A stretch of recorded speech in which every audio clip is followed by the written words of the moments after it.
తెలియదు ఏమైందో సార్. ఏదైతే 2014 సంబంధించి రాష్ట్ర విభజన అనే అంశం మీద అపరిష్కృతంగా ఏదైనా ఇక్కడ నుంచి పరిపాలన ప్రారంభం కావాలండి. అవును, నిన్న కూడా వాళ్ళు చాలా మాట్లాడింది చూస్తే నేను మనం చర్చించలేదు.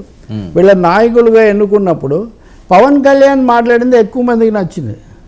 ఎక్కడ తనను జనసేన నాయకుడుగా తనని ఎన్నుకున్న చోట ఆయన మాట్లాడిన తీరు ఒకటి, మనం ప్రజలకు అందుబాటులో ఉండాలి, సమయం పాటించకూడదు, వ్యక్తిగతంగా ఎవరిని దూషించకూడదు, కక్ష సాధింపులు ఇవి చేయకూడదు, ప్రజలకు చాలా వాగ్దానాలు చేశాము వాటి అన్నిటిని నిలబెట్టుకోవాలి, ఈ అంశాలకు ఎక్కువ ఆయన ప్రాధాన్యత ఇచ్చారు. చంద్రబాబు నాయుడు కూడా సంకేతాలు ఇచ్చారు. ఒకటి అమరావతి రాజధానిగా ఉంటుంది. మీకు నేను చెప్పాను విశాఖ కూడా ఫైనాన్స్ క్యాపిటల్గా ఉండబోతుంది. పవన్ చంద్రబాబు ఇద్దరు కమిటెడ్ అని. రాయలసీమకు కూడా ప్రాధాన్యత ఇస్తాము, ఆ మిగతా జిల్లాలకు కూడా చేస్తాము ఇది చెప్పారు. ఇంకొకటేమో రాష్ట్ర అభివృద్ధికి ఏం చేయాలి అది ఆలోచిస్తామని చెప్పారు. అందరినీ కలుపుకుపోతామని ఒక 4-5 అంశాలు. ఇంకోటి, తప్పు చేసిన వాళ్ళ మీద కక్ష సాధింపు చేయం కానీ చట్ట ప్రకారం చర్యలు తీసుకుంటామని చెప్పాల్సిందే ఎలాగో చెప్పారు. ఒక 5 అంశాలు. అంటే పవన్ ప్రయారిటీసు చంద్రబాబు లిస్ట్ అవుట్ చేసిన ఆయన ఒక 5 పాయింట్స్ చెప్తే ఈయన ఒక 4 పాయింట్స్ చెప్పారు. వీటిలో అసర్షన్ కూడా ఉంది. పవన్ చెప్పిన దాంట్లో అంతకుముందు కూడా చెప్పాడు కదా, మనం గెలిచింది 21 మంది అయినా 175 మంది బాధ్యత ఉందని. గ్యారంటీలు కూడా చాలా ఇచ్చారు. ఇవన్నీ అమలు చేయడానికి కూడా చాలా నిధులు కావాలి. అంటే భారము బాధ్యత ఎక్కువగా ఉండబోతున్నాయి. మనం వీటిని పూర్తి చేయాలి, సిద్ధం కావాలి అనే ఒక మెసేజ్ ఇవ్వడానికి ఆయన ఎక్కువగా ఇలా చెప్పేలా మర్చిపోకూడదని. Chandrababu Naidu more or less sentiment కూడా ఉంది. బట్ ఒకటి ఉంది, చంద్రబాబు కూడా పవన్ కళ్యాణ్ గురించి ఇప్పుడు చెప్పిన దానికంటే ఎక్కువ ఎమోషన్ అయ్యాడు. ఆయన లోపలికి వచ్చి నన్ను కలుసుకొని మాట్లాడాడు, నా చేపట్టుకొని ఇది చెప్పాడు.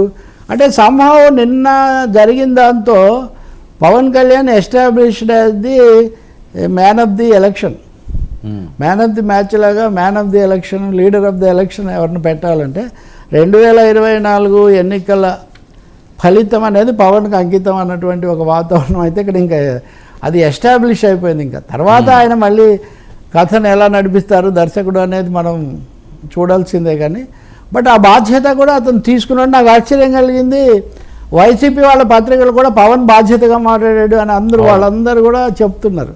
వాళ్ళు చెప్పడంలో ఉద్దేశం ఏదైనప్పటికీ కూడా వాళ్ళ నుంచి ప్రశంస రావడం అనేది అది చెప్పుకోదగిన విషయం కదా. ఒక్కసారిగా మామూలు సభల్లో మాట్లాడి ఆవేశంతో ఊగిపోయి ఇవన్నీ చేసింది ఆయన కూడా రెఫర్ చేశాడు. సభల్లో ఏదో మాట్లాడతాము కానీ ఇప్పుడు మనం గవర్నెన్స్కి వెళ్ళినప్పుడు చాలా జాగ్రత్తగా ఉండాలి అన్నటువంటిది. ఇంకొక మాట ఏంటంటే ఈ రిలీజియస్ ఓవర్ టోన్స్ ఎక్కడ రాలేదు. మతపరమైన బీజేపీతో ఉండడం వల్ల ఆ నెరేటివ్ అది రాలేదు. ఆ లోటు మన స్వరూపానందేంద్ర సరస్వతి గారు తీర్చారు. ఆయన తీరిస్తే మరి వెంటనే ఇక్కడ శ్రీనివాసానంద స్వామి గారు, నేను అన్న సర్కారే రెడీ కాలేదు, స్వాముల సమరం ఏంటయ్యా బాబు వీళ్లకు అని. అంటే కొంచెం అది వద్దని చెప్తున్నాను నేను. స్వాములు నమ్మకాలు మీరు తీసుకురాకండి, మీరు పూజించుకోండి వ్యక్తిగతంగా, కానీ ప్రజలు ఇచ్చిన తీర్పు వేరే కోణం. దాన్ని ఇంకా ప్రభుత్వం ఏర్పడక ముందే చేశారు. సో ఈ విషయంలో ఇప్పుడు పెద్ద కొలబద్దం అంటే మీరు చాలా అడిగారు. వేదిక మీద చంద్రబాబు నాయుడు పవన్ కళ్యాణ్ ఇద్దరు మోదీతో చాలాసేపు మాట్లాడటం, మోదీ తన సహచర్యలు అది ఇట్లా ఇది ఇట్లా అని చెప్పడం మీరు గమనిస్తారు. వాళ్ళు ఆ మాట్లాడింది కనుక ప్రత్యేక హోదా గురించి అయితే వాళ్ళకి మనం నమస్కారం పెట్టచ్చు. దానికోసం ఏమైనా చర్యలు తీసుకుంటే దాని మీద ఏం రాలేదు. ఈరోజు ప్రసంగాలు కూడా పెట్టుకోలేదు. మరి సాయంత్రం మళ్ళీ ఏమైనా మాట్లాడతారేమో నాకు తెలియదు.